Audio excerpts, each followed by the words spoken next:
Hello once again. I'm going to continue showing some of the features of Freehand 11.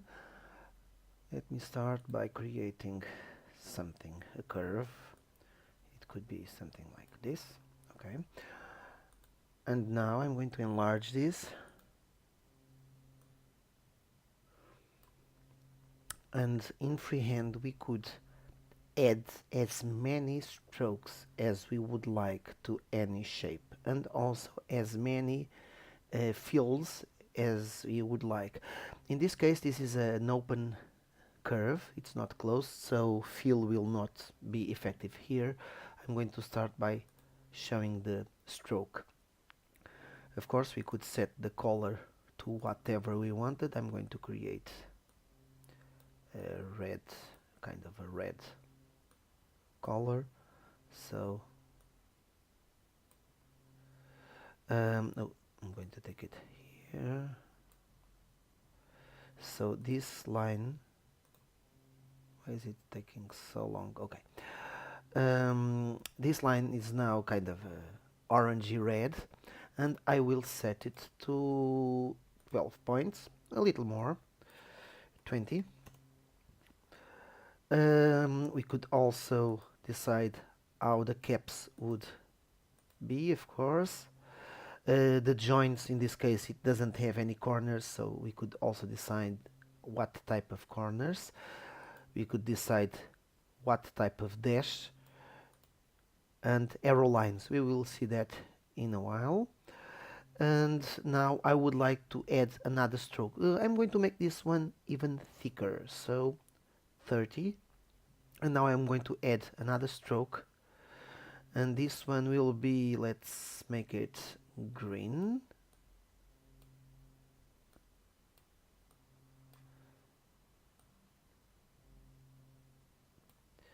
We could set this to overprint, of course. The overprint was a very useful attribute, so that it would not knock off all other colors beneath that stroke. I'm going to make it a little thicker. This one I want to make it like this, and now I will add another stroke, and this one will be dark blue. So no yellow, dark blue. Yep. And this one will be dashed, so something like this. So this was a single curve with many strokes applied. Here they are. We could change the order, of course, but as you can see, this is a stroke.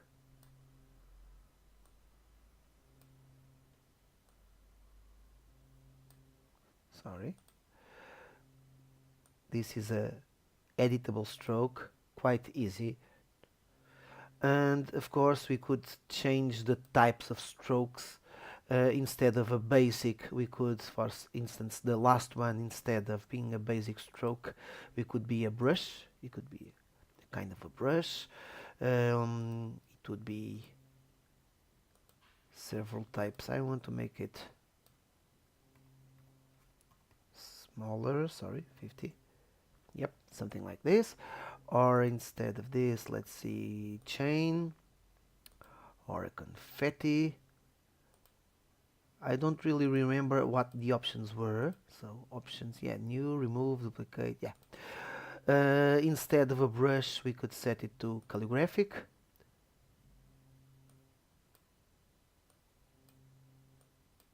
As you can see. And instead of calligraphic, we could have custom pattern and PostScript. Those customs were preset values that would only be interpreted in a PostScript printer, just like the PostScript. We could just write code if you knew code, and pattern would be a low resolution. Yes, it would warn that is for not suitable for output in high resolution devices, because this is low resolution pattern. It was around 72 dpi, so we could also change this, but let's get back to a basic stroke. Okay, so now I'm going to show you, sorry, I'm going to view fit all, yep, and the different types of fills that could add. I'm going to just add a shape with a basic fill, something kind of, let's see, a light color, yeah, something like this. And now I'm going to create a shape here. I want something more complex. I want something with, let's see, it could be an hexagon, okay. So I want to overlap it, and I'm going to add a fill. Well, basic fills, it's easy to understand, I think. So something blue, but instead of a basic fill, we could have a custom. Of course, this would only be interpreted inside the PostScript printer. It would not show here. We could have several types of custom fills. A gradient, and we had several types of gradients, from linear to radial and contour. It would adapt to the shape of the object, and logarithmic, rectangle, and cone. Let's go back to linear. We could have this set to repeat and to reflect and auto adjust to the size of the object. Otherwise, we could also adjust the handles, of course. Instead of a gradient, we could have a lens. This one was great. It would warn that spot colors viewed through the lens fill would convert to process colors. Of course, it's not possible to create the effects that lens fills would create using a spot color. Okay, so we could have a color and we could set an opacity. This is quite easy to do with Affinity, but this option was great because it would only affect objects. Everything that was not an object, so the background would not be affected. And we could take a snapshot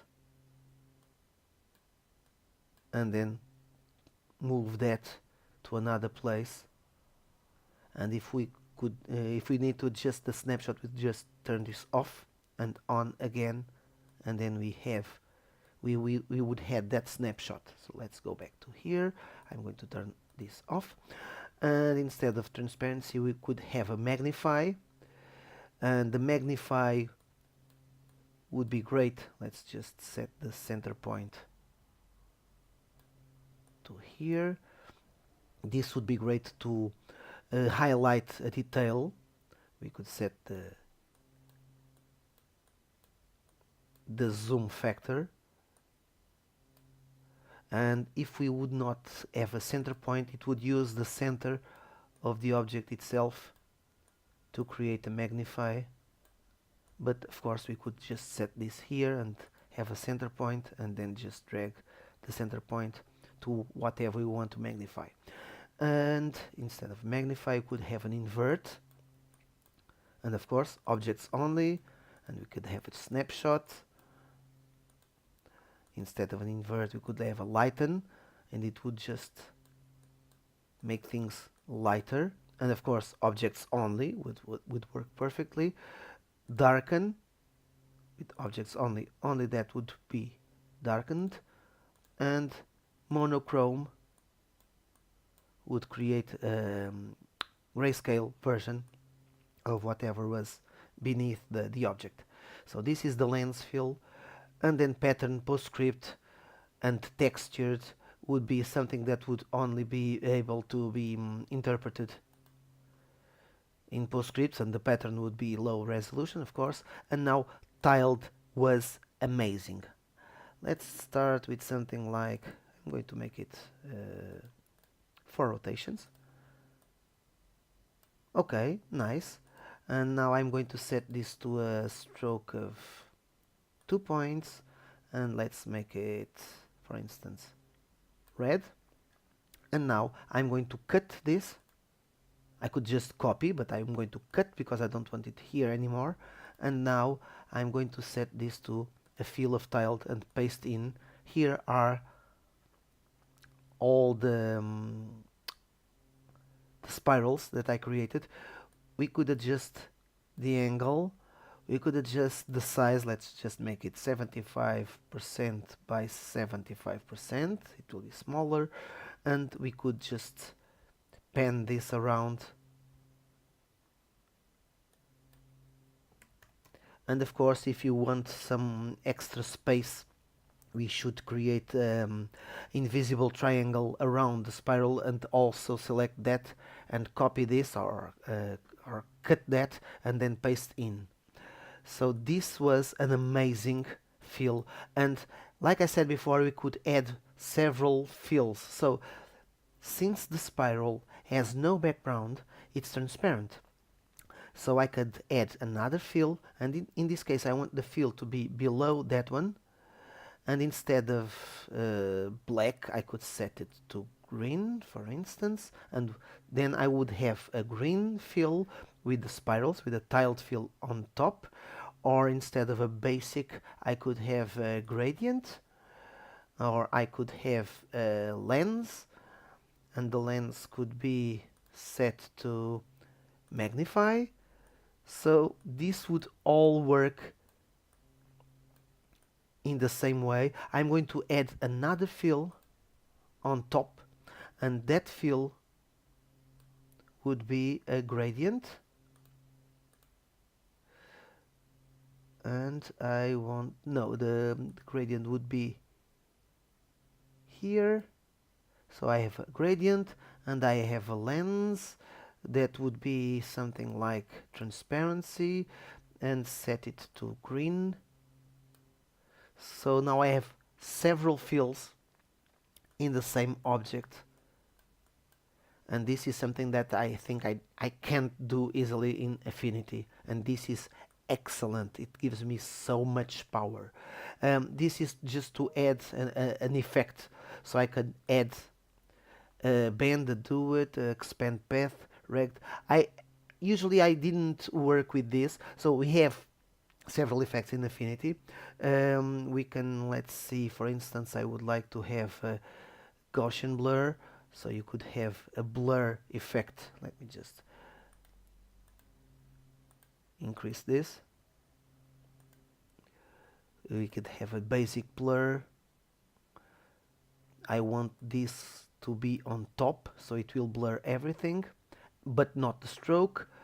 But I could also blur the stroke. A Gaussian blur. Instead of a blur, I could have, let's see, shadow, a drop shadow. So depending on the place where we would have the effect, it would affect everything below that, or if I put the effect on top, it would affect everything. So let's just go back to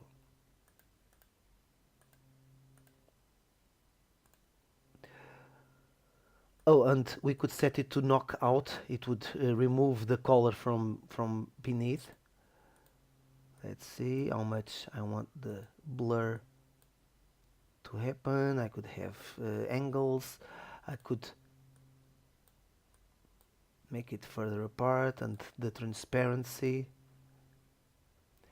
Lots of effects. And of course, if we had a bend,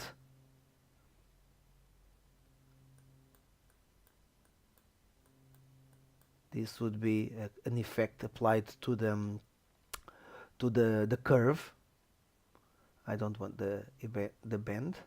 Remove item. I could have duet. I don't. Oh yeah, it would just duplicate. It could be rotated. It could be reflected. Let me just remove that, and I could also expand stroke. Great, the expand stroke worked great. We could set it to whatever we want. This means that this, let me just modify this into an ungrouped shape. So this means that whatever I do to the to the shape, this is a dynamic effect. I'm going to remove the expand stroke. I'm going to add ragged. So as you can see, increase the frequency, could be rough or smooth, uniform, so it's kind of a sine wave. So this was really amazing, because of course this would adapt itself. And now remove the ragged and sketch. It would give me a sketch effect. It would just roughen. Number of copies 5. Let me just, it will be, I want to make it a little thicker. Yeah, I'm going to remove the sketch and what, transform. Oh yeah, you could just rotate something. For instance, let's just rotate, and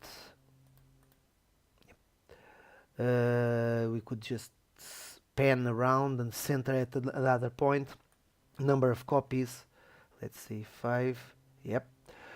So it would be a kind of a clone effect, a dynamic clone effect. As you can see, it would adapt,